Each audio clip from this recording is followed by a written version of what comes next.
Alright, YouTube, it's Shadow King Nazru. I'm here with my review of Dragon Ball Super, episode 74.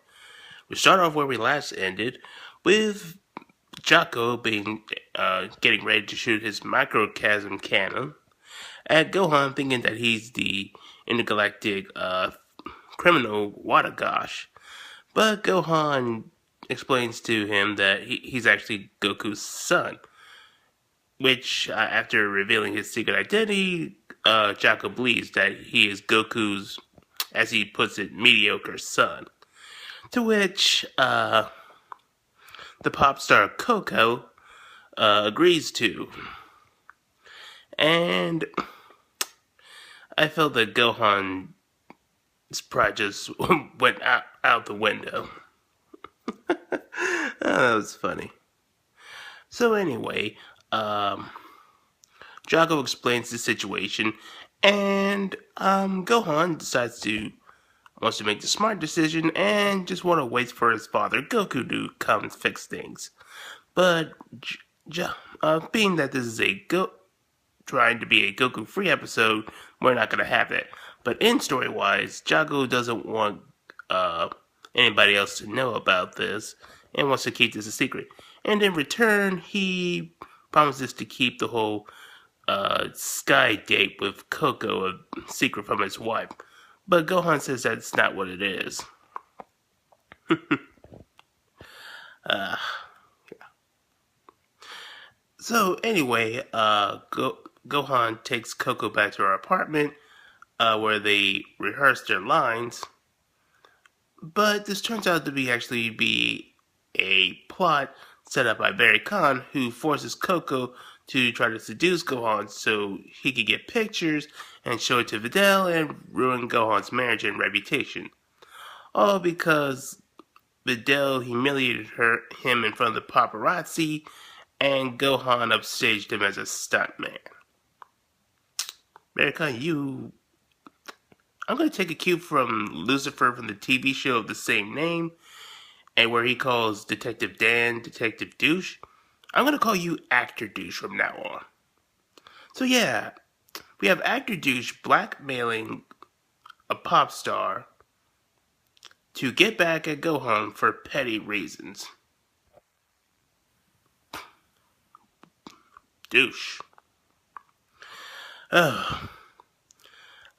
So Coco explains that she doesn't feel like she's a good actress or anything. Now we can't really tell if she's just acting or she's just actually being genuine. You can make your own interpretations. Based on what I've seen from her, she's a pretty good actress, so I think she might be faking, or she could just not have that much confidence in herself. But Gohan tries to support her, but saying that he's not good at a lot of things either, but he tries for the sake of his wife and child, which is really commendable. And this kind of has a touching moment with Coco, and she tries to close the curtain so the paparazzi can't get it. However, she takes him out to the roof, and we see where this is going. She gives him a kiss, and Barry gets his photos. And Gohan just leaves because the whole situation is awkward. Gohan then returns home late, but Videl's not mad, as she's just glad that she could come and thought that he was just working really hard. However, Barry also arrives and shows the photos, trying to ruin Gohan's reputation. And it seems like Gohan would have some explaining to do, but oh, what's this? It turns out Videl doesn't buy this for a second, as she knows that Gohan's a good man and would never cheat on her, and realizes that Barry is a petty douchebag. Now there's a good wife. If I ever have a wife, I want her to be just like Videl, who's supportive and believes in me. That's nice. That's real nice. So once again, Barry goes into a hissy fit as the actor douche keeps complaining about how Gohan forces plans and ruins everything for him. Meanwhile, Wadagosh, sensing the negative emotions from him, decides to how should I put this? No, let's just go straight for it. Gets inside his body. I like to think that Wadagash got inside Barry through his ass, which the actor douche totally deserves. So anyway, thanks to their symbiosis, actor douche gains enough strength to knock Gohan through some walls and carry him from like a rag doll, albeit Gohan was off guard at the time. And actor douche just proceeds to kidnap Pan. But Pan doesn't seem worried because, well, Pan went number 2 on his hand. Oh, it's still funny to this moment, and well deserved. And then Gohan proceeds to confront Actor Douche and does a little better. Until Actor Douche transforms into something that looks like a mix between Kaioken and Super Saiyan 4 from GT. Let's just get on with it and reference GT as little as possible.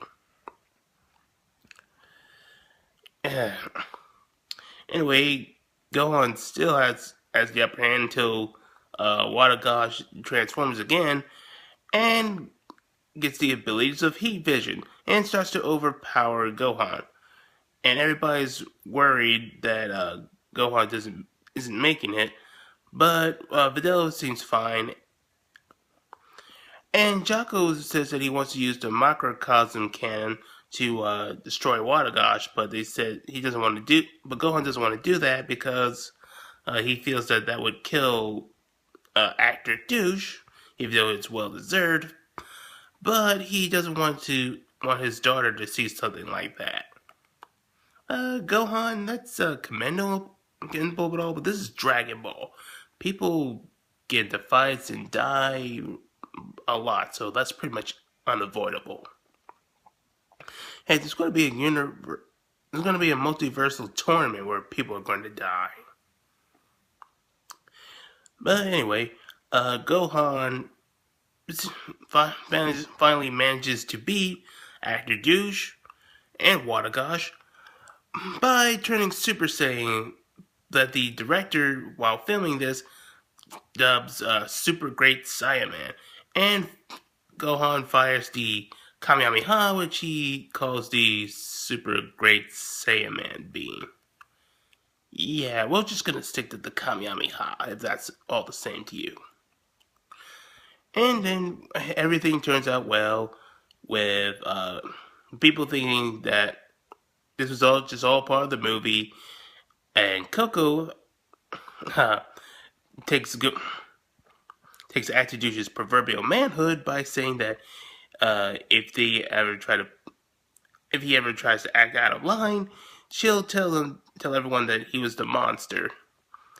And then they all go to see the movie, and everybody enjoyed it except Goku, who fell asleep. Oh, Goku.